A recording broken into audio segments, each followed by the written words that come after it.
the dashboard. I have a lot more studies, but you should just see your own. So I am just going to click into our demo study here, and you can go ahead and click into your studies. And then what you're going to want to do, the first thing we're going to want to do is on Thursday we started those Qualtrics surveys, so we're going to want to set up your Qualtrics credentials in Way to Health so that we can pull those surveys over. So you'll want to go to the Studies tab. Oh, let me zoom in. Let's see. How do I zoom in? View.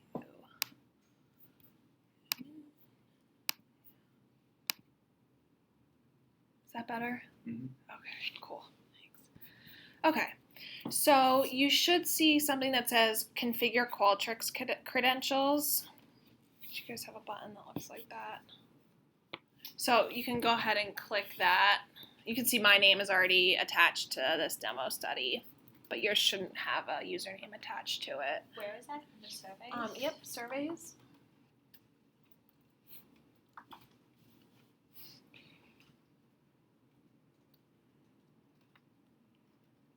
So Tori's are already set up here, if you'll see that. Oh. Can I configure mine as well, or is it just one person? It's just one person. Oh, gotcha. Never mind that. Yep. So, yeah, so this can only be attached to one person, which is okay if you have multiple people working on a study. So, like for Kat and Adam, the person whose username will be in Way to Health, they'll just want to share the surveys with the other person in Qualtrics, which we talked about last time, collaborating. So what you will want to do is add in your Qualtrics username and password that I sent you last time. Were you guys able to add that? Okay, cool. If you do update your Qualtrics password, because I know they were pretty crazy, like a lot of different letters and numbers, you need to update it here as well. So I don't know if you haven't updated that Qualtrics password and you think you're going to, I probably, it might make sense to do it now. Before, because otherwise Way to Health can't pull in those surveys if the Qualtrics credentials are updated. So once you do that, and you can see your username here under the surveys page, you can click Add New Survey, and you should see a name box. So this could be something like screening, and then under survey ID, you will have the list of every single one of your Qualtrics surveys here. So you can go and find the corresponding survey. So let's see. Sure. It says the selected survey has not been activated. What does it mean to Yep. activate? So you have to go into Qualtrics. I can pull that up. And remember last time we talked about this little green check mark on the main page. It just needs to be checked. Okay. And then you'll probably need to refresh Way to Health. Will that lock editing of the survey? It locks editing, but you can go back in and edit it. So surveys can be edited. The text can be edited and it will transfer over. Mm-hmm. If you edit the question as an add extra responses or change the some kind of validation, then you have to reset the survey in Way to Health. Okay, so all you have to do is remove it and then add it back. You don't even have to remove it. Oh, okay. Yeah, nope. So yeah, you should see all of your active, that was a good point, all of your active surveys here. And then you can click Add. And once you do that, you should see the options here on the right. So if you click, did anyone have trouble with that? Try one. The activated thing. Oh, okay. Once you activate, you'll probably have to refresh Way to Health for them to show up in the drop down.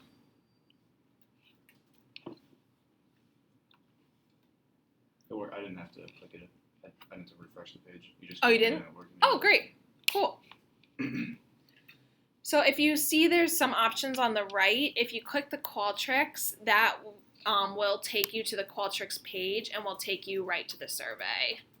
So that's great if you need to go in and edit the survey. It might actually take you home. Yeah, so it'll just log you into Qualtrics. You can also preview the survey. So it will show you all of your questions. And remember last time we coded the values, so it will show you all your coding for your responses, as well as your export tags. If this was a real survey, we would not want it to be Q something. We would want it to be like marital status or something like that. So you can quickly preview what the survey questions and responses are. You can also see the last time that it was updated, which is sometimes helpful if you're trying to remember, like if you added something like an update in or changed the survey at all.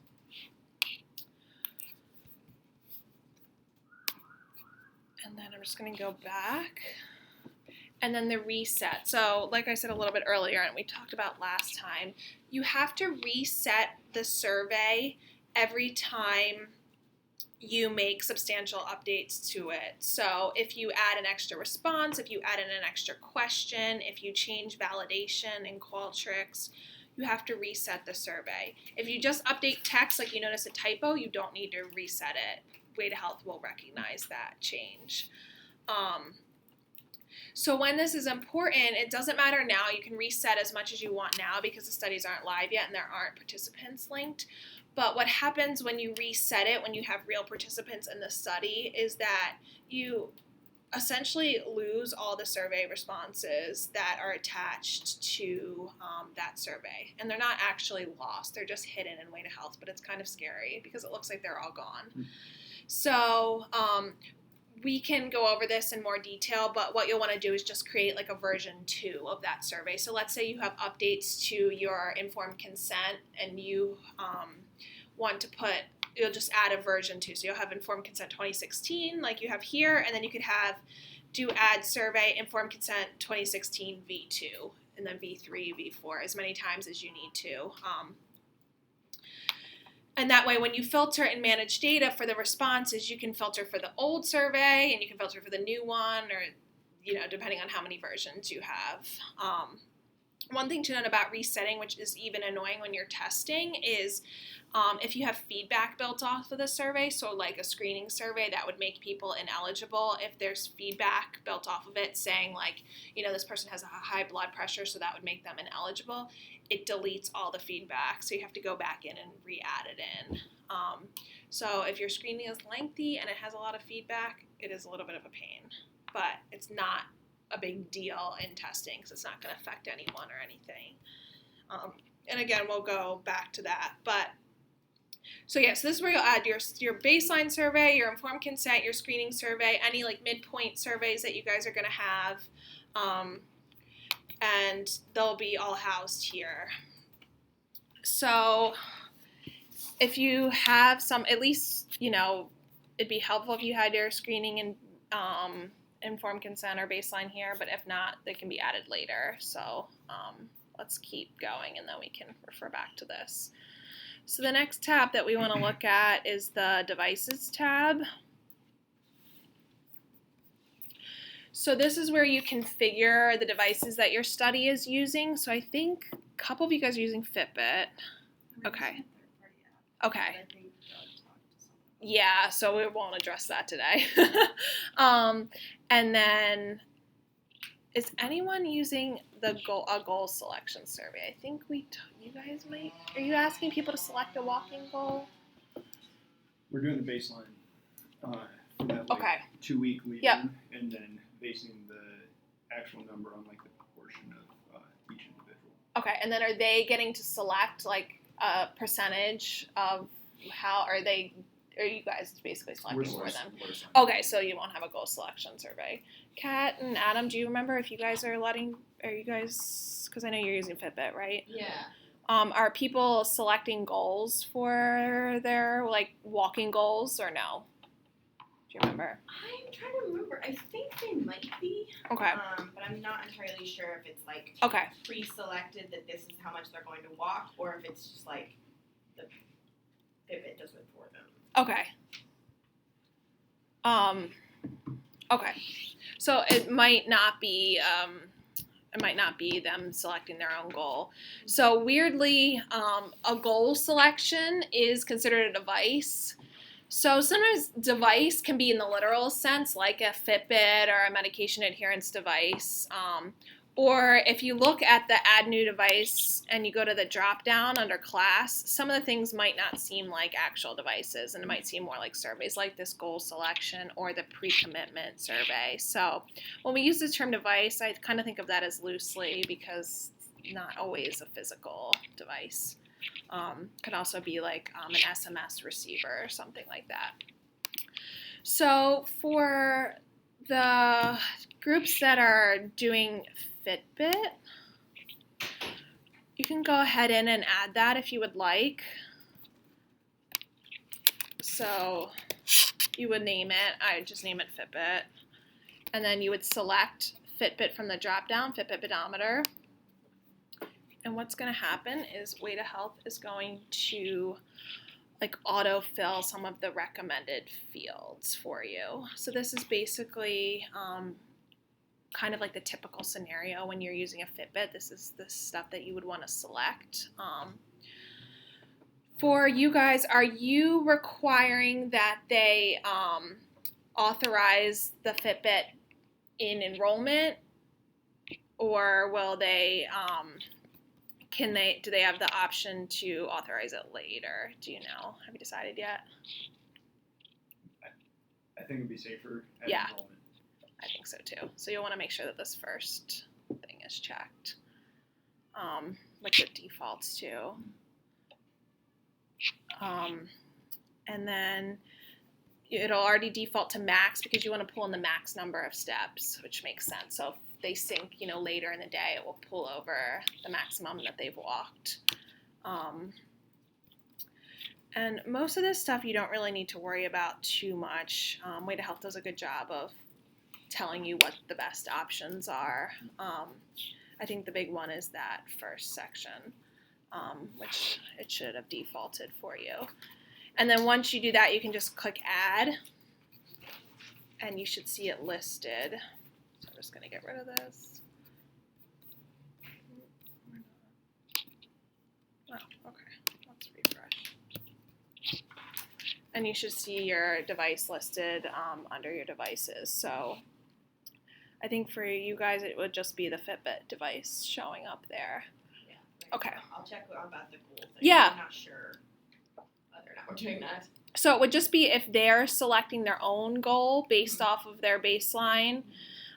So like, for example, you would display to them, you walked 5,000 steps over the past 2 weeks, and then they would select 30% higher than that, 40% higher than that, 50%, Okay, etc. They might be doing that. I'm not Okay. entirely sure, just because of the whole incentive thing. Yeah. But Yeah. Okay. Cool. That sounds good. So that's really it for the devices. Kind of once the devices are set up here, you don't really have to go here that much again. It's not something that needs to be updated, whereas the surveys you might be in a lot. So the big thing is going to be enrollment. So let's click into enrollment. So this is where you're going to build the enrollment process for your study. Each study is unique. You can have the order how you want it. And I think it also depends on if you as the coordinator or the team are enrolling just on the back end, or if you're letting participants enroll on the front end as well. So they would create an account and go through the process.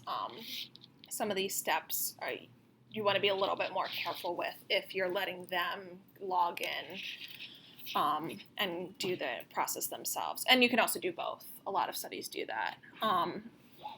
So if you scroll to the bottom, you will see some of the options here. So you can think about this kind of like in order. So like this is kind of the study flow. So if you guys are just enrolling them yourselves, you can ignore this sign up and email verification because you're creating the account. It doesn't matter. You don't need to verify anything.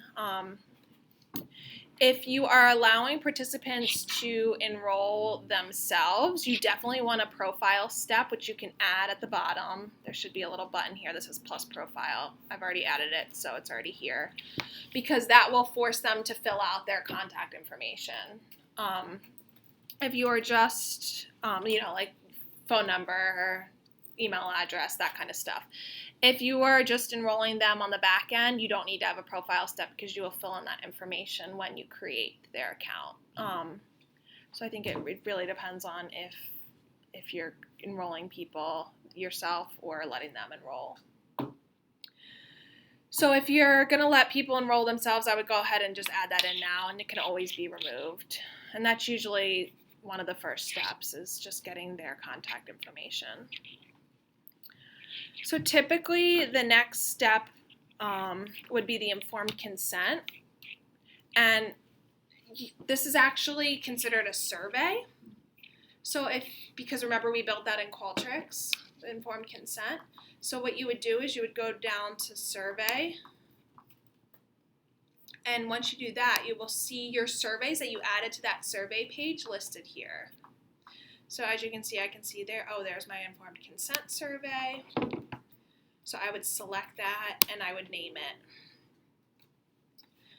And if participants are enrolling on the front end, whatever you name it here is what will display to them. So the actual survey name, it doesn't matter because they won't see that, but they will see what's displayed here. If you're just doing it yourself, again, it doesn't matter, but usually informed consents or something similar to that is pretty typical. And that name can be edited later, so if you just want to throw something in there for now, it's totally fine. You can put estimated time here. Again, that's only if you want to give them a heads up if like a baseline survey is really long and they're enrolling on the front end, just to give, it's going to take 30 minutes or something. So prerequisites. So as you can see, if you select the drop down, you can make certain steps be required in a certain order. So this is particularly useful for something like a W-9, where you're asking for their social security number. Typically, you don't want to collect a social security number unless you know that they're eligible in the study. So you might put a prerequisite in saying that they have to complete the screening survey before they fill out the W-9 form.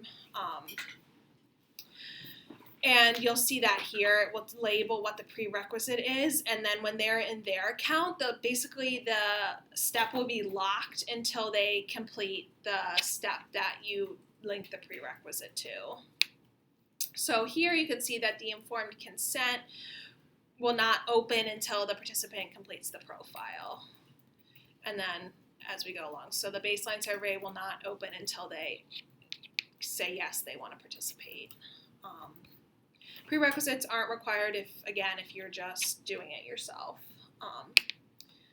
unless you want to put them in as like a safeguard. Any questions so far? It's like a lot of information. Okay, cool. So yeah. So that's informed consent. And then typically we have either baseline or screening surveys come next. We usually recommend, depends on what your study design is, but to put a baseline before a screening, because often if someone screens out and they're ineligible, you'll still want that demographic information before they screen out. So if you're asking questions about like income or race or nationality, you probably want that to know who from those people were screened out. So if you do have a baseline, I would probably put it before screening. And again, that will just be a survey. And then you'll just pull it in just like you did the informed consent. So this would be baseline, and you'll name it. And you can add the prerequisites either now or later, or you don't need to.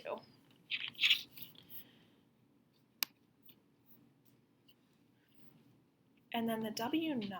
So the W-9, I believe, is a button that says W-9 at the bottom. So if you're paying your participants at all, if they have any kind of payments, whether just an enrollment payment or lottery, you have to collect W-9, which is Social Security number. Penn requires us to collect social security number from any participants that are paid.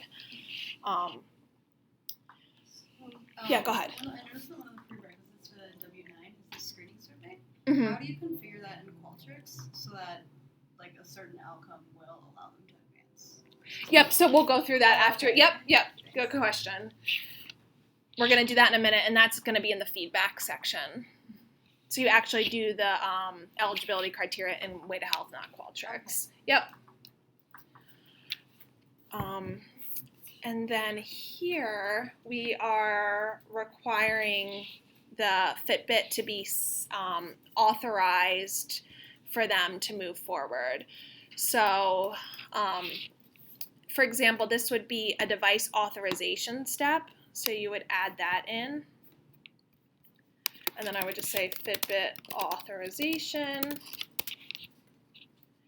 And then you can see here all your devices that you set up. So you should see the Fitbit selected here. And what this is going to do is it's going to prompt, through the enrollment process, it's going to prompt for Fitbit credentials. So they'll have to put in their Fitbit username and password that they created. And that just basically is allowing Way to Health to collect the steps that are coming from their Fitbit. They basically have to give us permission to collect their steps. And that's how Way to Health talks with Fitbit. So that's the device authorization. So that's them giving us permission. Some studies also do a device upload. So not only do we want to get permission to get the data, but we also want to make sure that we actually are getting data. So a device upload would be the same kind of concept. And you would select Fitbit, you would name it, and then this would require at least one data point to come over before that they can move forward. So they would have to essentially sync their Fitbit at least once with the Fitbit website, and then it would have to come over to Way to Health, and then they could move forward in the enrollment process. This can be decided later, but it's something to think about if you want to make sure that the people that are going to be in the study are all at least starting out using the device, because a lot of the times you'll send out these devices and they won't ever get set up. So that's how you ensure that before they're randomized.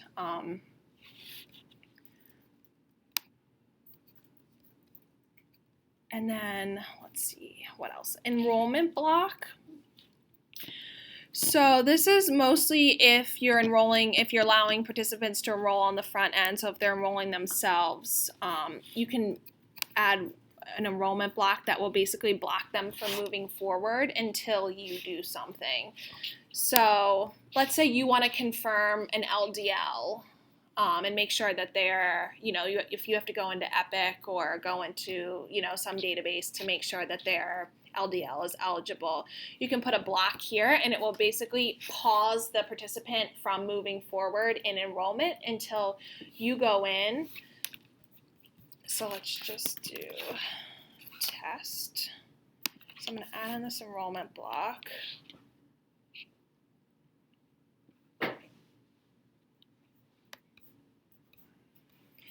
And then you'll see now this looks a little bit different. Instead of feedback, which is what they mostly say, you'll see it says schedule. So you would click into schedule. And then you would add whatever that was relevant for this block. So for the LDL check, if you were filling out a survey that said if you wanted to put in the actual value, you would select the survey drop down, and we're going to go through this in more detail when we do the Building the Arms day. But you would select survey, and then you would choose it would be called LDL survey, and you would save it. This is also if you're doing the run-in. I think that's what you guys are doing, the 2-week, just collecting passive baseline data, I believe. Yeah. So that's how you would do this as well. You would do device upload, and then you would choose Fitbit, and you can name it something like Fitbit steps. And then if you wanted to begin on day 0, which is essentially day 1, if you wanted it for 2 weeks, 0 days later, it would be 11:59 because you want it to be all day. So from 12 a.m. to 11:59, and you would repeat it daily every 1 day 14 times.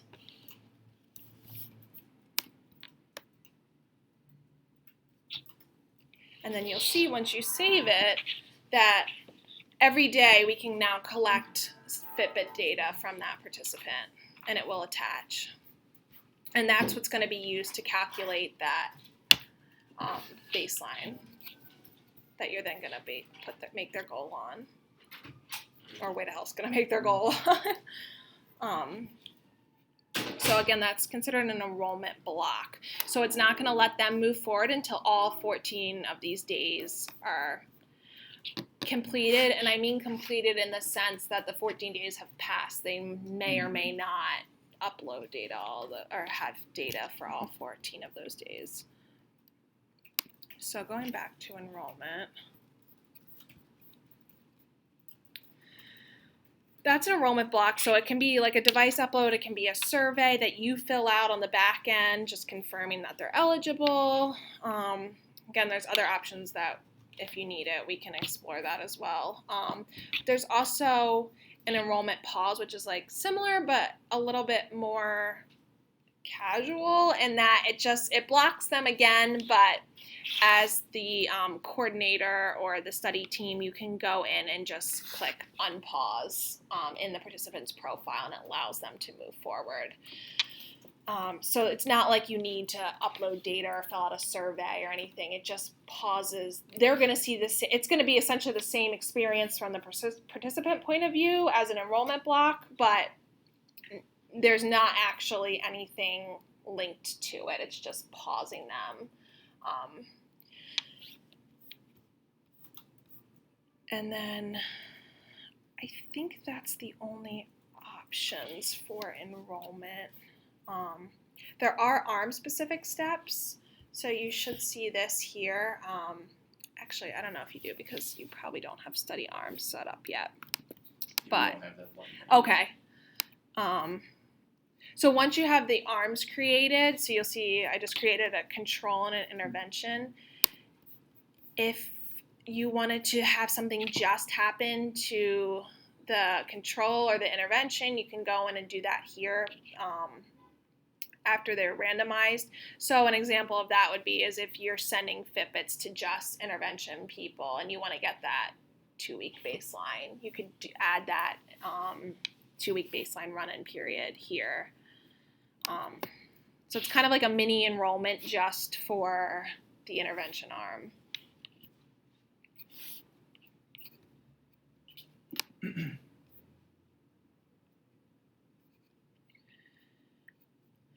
And we also, I believe everyone's using basic randomization. I think that was like what we recommended. It will default you to that. There are some other options, but I think most people are using basic. If not, though, we can definitely talk about that, but that doesn't need to be set in stone today. So let's go to feedback, which is what Gina brought up before. So for example, the screening survey. So if you click the feedback button, I'm just going to close out of that. You'll see you only have one option, so it's kind of hard to miss. But this is where you will build your eligibility criteria. So for enrollment, you're probably only going to have feedback on the screening survey. So Way to Health is going to be pulling in your questions that you built in Qualtrics. So you'll do if completed, and you'll see here are my questions from my Qualtrics survey. So for the first one, are you 18 years of age or older? You select that question. If the participant says no, then that would make them ineligible. So let's do a couple here. So then the next one would be, let's see. Have you been told by your physician that you have high blood pressure? If they must have high blood pressure to be in the study, and they say no, then that would also make them ineligible. So you can select all of your criteria here that would make them ineligible. So another example would be, are you currently pregnant, or do you intend to become pregnant in the next 12 months? If they say yes, that will make them ineligible. And let's do one more. Do you own a smartphone? If you require that they have a smartphone for the study, if they say no, then they'll be ineligible. And then how you do the eligibility is, and you want this to be any. So if any of these are selected, so if they're under 18, if they don't have high blood pressure, if they say they're going to become pregnant and they don't have a smartphone, if any of those criteria are met, then ineligible. Thank you for your interest in this study. Like, please contact study team with any questions. And so if they're enrolling on the front end, it's going to be a big block that says ineligible, and then it will show this message. If you're enrolling them, it will send them this message either via text, email, probably via text or email, depending on what you selected for their notification preference in their profile. You can also do, so this is good for eligibility. So let's say you also want to know if they say that, so for example, one of our apps, the Moves app, is really finicky on Android devices. So let's say if in the screening form they say that they own a Bluetooth-enabled Android device. You might want to flag this for yourself so that you know that you might want to reach out to them and see if they will be willing to use a Fitbit, for example. So if you wanted to do something like that, you would do an incident. And this would go to you. So it would be like, participant has Android phone, contact to see if they would be willing to use Fitbit instead. And this can be casual because it's just going to you.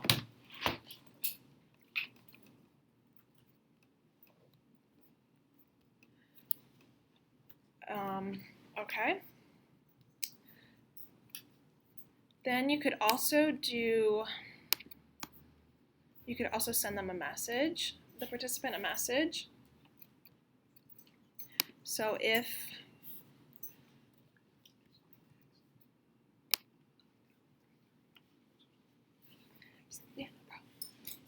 they say that they don't own a smartphone, then message, and you can select who to message.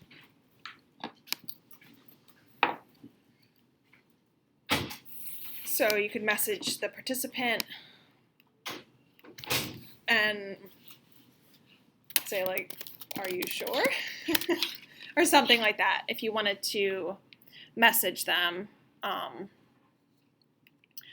Or be like, please call us if you'd be willing to use a Fitbit, or something like that. Does anyone have questions so far, especially about the eligibility criteria section? Okay.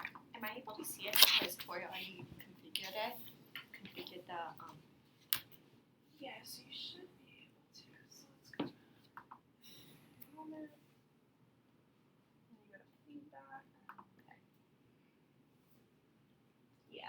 Cool. Yeah. Thank you. No problem.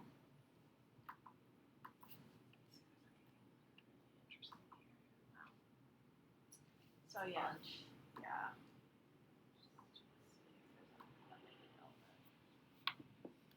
Yeah, and if the participant isn't eligible, usually it's good to put the study phone number or email, because a lot of times participants will reach out saying, why was I ineligible, because it doesn't tell them.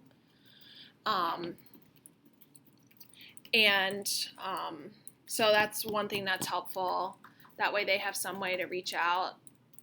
And a lot of times people will fill it out incorrectly. Especially like with the phone question, people for some reason trip up on that a lot, or don't know what kind of phone they have or something like that. So it's good to put your contact information in there. And when a participant is ineligible, it will create an incident for you. So you will get an email saying that participant with their ID was ineligible. And then what you can do is, let's see, I don't know if I have anyone.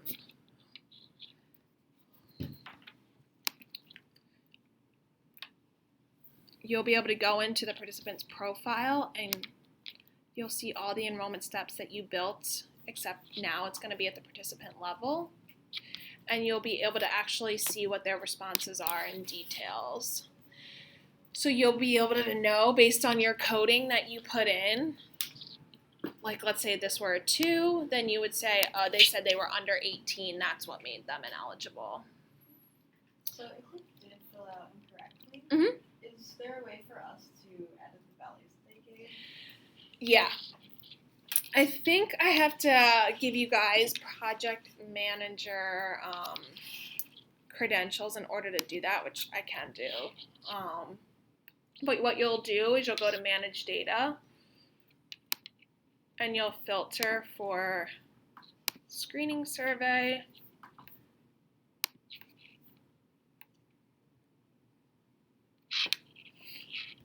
And then when you scroll over, and you can filter for specific people too, but since there's not that many in here, there'll be a little pencil icon. I don't think you probably have that right now, right? Okay. Yeah. Just gonna make a note to do that. And then once you click into it and you know which question, and you can update it here. And it will just ask you for a reason at the bottom, and you save it, and it'll update for you. So should the manage data be one of? Oh yes. Okay. So it should be one of the tabs on the top, right? Yeah. So the study. I'm sorry. If you go to settings, let's see. So Gina, I'm just gonna pull yours up here. You go to settings. You can actually click Start Study. Oh. And you guys can go ahead and do that now. And then once you do that, you will see the Manage Participants tab and the Manage Data tab. And what we will do before we launch with real participants is we're just going to clear out all of this, because you're going to have tons of test participants. And, you don't want all those surveys that you filled out while you were testing in here. But if you would like, you can go ahead and do Start Study now. I just didn't do that because I didn't want to have extra information if we didn't need it, but it's totally fine. Are you still able to make changes, like adding Yep. surveys? Okay. Yep. So I'm trying to think what else. Adding feedback, prereqs, device call, W9 configuration. I think that's mostly what I wanted to go through as far as like the, I'm in your study, sorry about that. As far as the enrollment setup and the steps, let me just see. So I think for now I'm gonna turn off the recording, and then if you guys have any specific questions.